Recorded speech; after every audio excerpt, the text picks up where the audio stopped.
and I cried this morning, and I will probably continue to weep for a couple hours, but it's only a show of my pain, a show of how tired I am, and although I cry today, I will be fighting tomorrow. I believe that the people are the only way that we can get justice, but again, it's very disheartening to constantly have, you know, the criminal justice system across the United States give the green light to continuously murder black and brown bodies with no reprimand. That's nothing that you can prepare for, and although black and brown communities know what the deal is, it's always fucking appalling to see it happen. If I were accused of murder,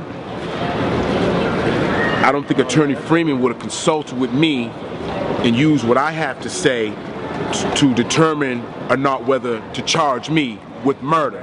I was at the site of the murder hours after he was murdered, and everyone there had been bothered by the police. They had been shoved to the side. They had been told to get in their houses and stay quiet and not to talk to police if they come. And after listening to many eyewitness accounts through our occupation of the precinct,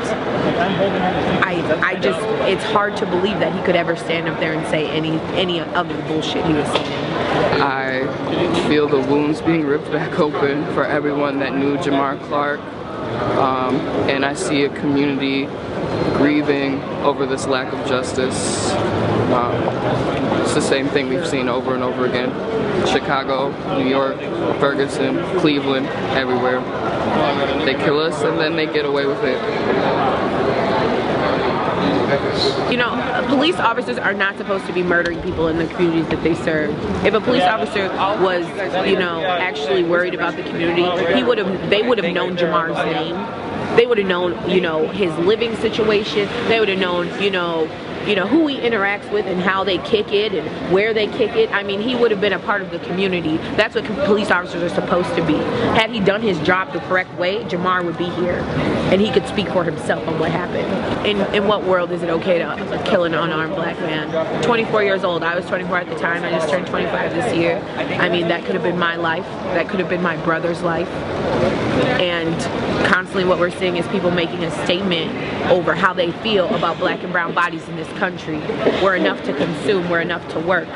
Everything we create, is beautiful and exotic and it turns to gold, but my life doesn't matter. That is the fucking problem. That is the fucking problem.